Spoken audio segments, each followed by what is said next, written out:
Welcome سامعین، welcome to my channel voice of Mona. ہماری آج کی سٹوری کا نام ہے نظر۔ وہ کشمیر کی بہت خوبصورت وادی میں رہتی تھی۔ اس کا نام نیلم تھا۔ نیلم 5 بہن بھائی تھے، وہ سب سے بڑی تھی۔ آج اسے دیکھنے آ رہے تھے۔ وہ شادی نہیں کرنا چاہتی تھی۔ سرخ و سفید رنگت، نیلی آنکھیں اور بھورے بال، وہ بہت خوبصورت تھی۔ وہ خود سے ہی پیار کرتی تھی۔ جو دیکھنے آئے ان کو پسند آ گئی۔ وہ اس کے ہاتھ پہ پیسے رکھ کے چلے گئے۔ اگلے مہینے اس کی شادی تھی۔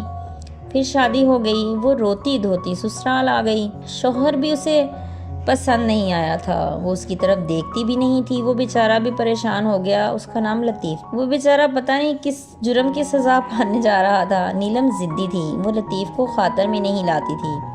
وہ میکے جاتی تو مہینوں واپس نہیں آتی تھی۔ لطیف کی ماں مر چکی تھی۔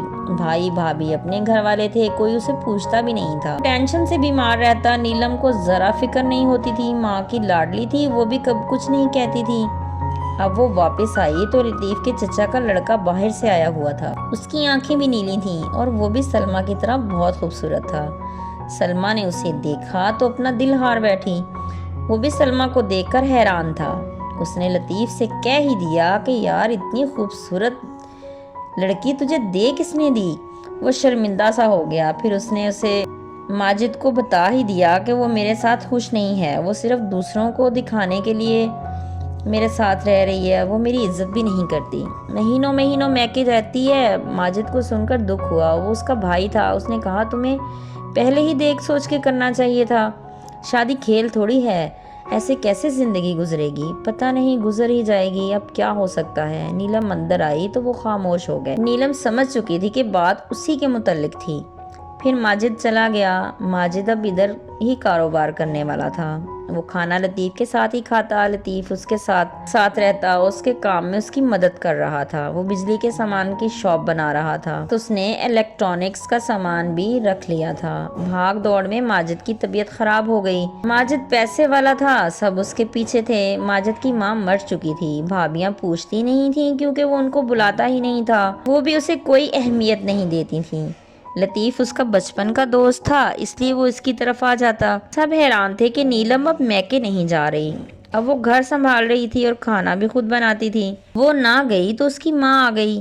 اس نے کہا میں نے نہیں جانا۔ وہ بھی پریشان ہو گئی، اسے کیا ہو گیا؟ نیلم خلاف معمول خوش تھی۔ ماں بھی رک گئی۔ اس نے ماجد کو دیکھا تو اسے ساری بات سمجھ میں آ گئی۔ اسے اپنی غلطی کا احساس ہو گیا کہ اس کی بیٹی کے ذہن کے مطابق اس کی شادی نہیں کی۔ اب نتیجہ اس کے سامنے تھا۔ وہ پریشان ہو گئی لیکن کچھ نہیں کر سکتی تھی۔ نیلم کو یہاں سے لے جا بھی نہیں سکتی تھی۔ شادی کو 2 سال ہو چکے تھے۔ یہ پہلی بار تھا کہ وہ اتنی دیر اپنے گھر میں رہی تھی۔ سارا گاؤں حیران تھا۔ اب لوگ باتیں بھی کرنے لگے۔ لطیف کو بھی سمجھ آنے لگی تھی۔ ماجد کو بھی پتہ چل گیا تھا۔ اس نے لطیف کو بول دیا کہ تم اس کو چھوڑ دو، کیا فائدہ اسے باندھ کے رکھنے کا؟ لطیف کو بھی سمجھ آ گئی تھی۔ پھر اس نے نیلم کو طلاق دے دی۔ وہ ماں کے ساتھ چلی گئی۔ ماجد اس سے بات کر چکا تھا۔